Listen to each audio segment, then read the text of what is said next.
অবশ্যই সব প্লেয়ারে কিনা শেষ। আরে কোন কোন প্লেয়ার কিনছি আমি নিজেও জানি না।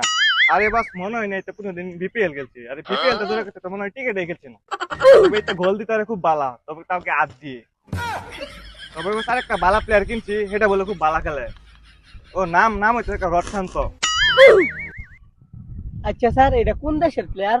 আর এটা ইংল্যান্ডের প্লেয়ার। ইংল্যান্ডের প্লেয়ার? জীবনে তো নাম শুনলাম না। আরে বুঝছস না, নতুন নতুন। এই তোমরা ভালো মতনই প্র্যাকটিস করো। বস, আমার রশান্ত এই প্লেয়ারটা কই?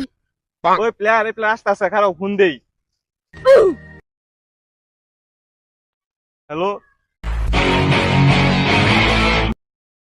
এ কোন নাটকের ভূতে ফোন দিছে? এই যে আমি হেলিকপ্টার যাইতেছি। ও বরিশাল টিমের তে ফোন দিছে। হ্যালো বস, আসতাছি হেলিকপ্টার দিয়ে আসতাছি। কি কইলো আমার রশান্ত? আরে রশান্ত আকাশ পথে হেলিকপ্টার দাইতেছে, ডাইরেক্ট সরাসরি মার্ডো আইল্যান্ড করবো।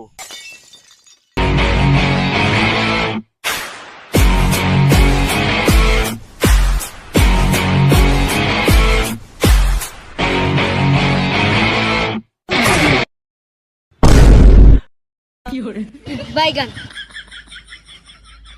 বস, এই নাটকে ব্লগ হইতে আইছে। আয়া মিটিং এ 12টা বাজাই দিছে।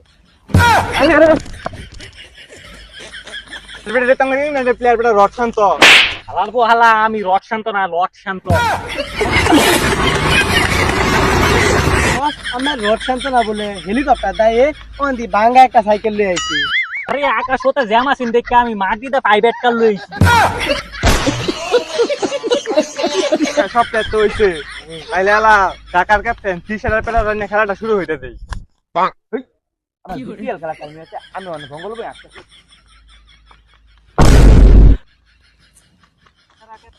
এই ফিশারে বেররে দয়া পড়ছে, ওটা কি হরে বস, টসের ব্যবস্থা করেন, আমরা তো জিতাম।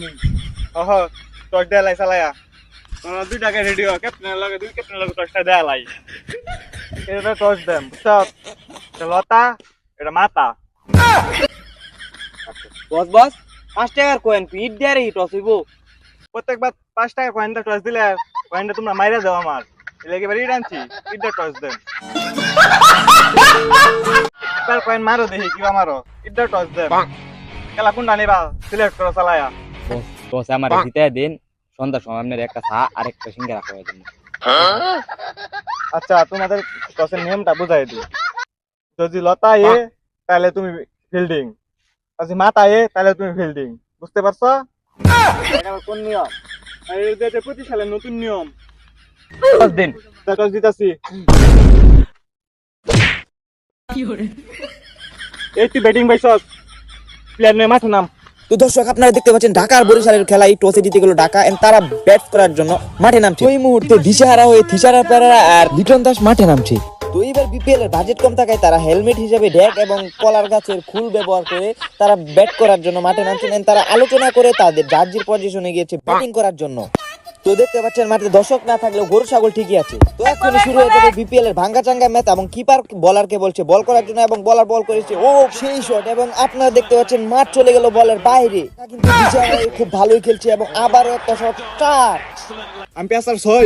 তো লিটন দাস চারকে 6 বলার সঙ্গে সঙ্গে আম্পায়ার দিলে 6 এবং বরিশালের তামিম ইকবাল আম্পায়ারকে মেরে দিল একটা চট। মাপটি আম্পায়ার দিয়ে দিল 4। রচন্ত খেপে গিয়ে এসেছে বল করতে এবং বল করে থিসারা পেরাকে করে দিল আউট এবং এটাই ছিল ঢাকার লাস্ট বল। সেটাকে খুশিতে আত্মহারা এবং আম্পায়ার দিয়ে দিল আউট। ঢাকা 211 রানে টার্গেট দিল বরিশালকে। আর এই মুহূর্তে বরিশাল ব্যাটিং করার জন্য নামছে। রচন্ত আর তামিম ইকবাল তো ব্যাটিং করার জন্য ব্যায়াম চ্যাম করে নেমে পড়েছে মাঠে। এই মুহূর্তে মাঠ দিয়ে ডাক করে ফেলছেন ঠিক এবং আমার বন্ধু তো সাদিয়ার সাথে কথা বলে তার মন করে ফেলছে এদিক সেদিক। তো এখন থিসারার পেরার বল করার জন্য প্রস্তুতি নিচ্ছে এবং প্রথম বল করলো। আর রচন্ত তো বল ব্যাটিংই করতে পারে না। রচন্ত বোধহয় জানে না এটা খাটের খেলা না, এটা মাঠের খেলা। প্রথম বল মিস করে রচন্ত একবারে খেপা এবং দ্বিতীয় বল করে আবারও মিস করে রচন্ত আজকে মাঠে খেলতে পারছে না। মনে হয় সে রাতে ঘুমায় না, আর ঘুমাইবে কিভাবে, তার বউতে ঘুমাই পেয়ে দেন। প্রতিদিন খাতে খেলতে খেলতে সে এখন আর মাঠে খেলতে পারে না। তাও দেখা যাক কি হয়। সে একটা শট করেছে রড শান্ত এবং রড শান্তর বল যাচ্ছে লিটন দাসের দিকে ফিশারের প্যারারে লিটন দাসকে বললো ক্যাচ ধরতে, কিন্তু লিটন দাস তো এইদিকে মন নেই, মন থাকবে কি করে, সাদিয়া তো তার মন ধরে নিয়েছে। আর ঠিক সময়ে ফিশারের প্যারার লিটন দাসকে দিয়ে দিল সাদিয়ার কসম শুনে তো সে চলে গেল ক্যাচ ধরতে, সেই ক্যাচ এবং রড শান্ত out। এটা দি বাংলা সিনেমার নায়কের মতো শেষ মুহূর্তে আমার ক্যাচটা ধরে আউট করে দিছে।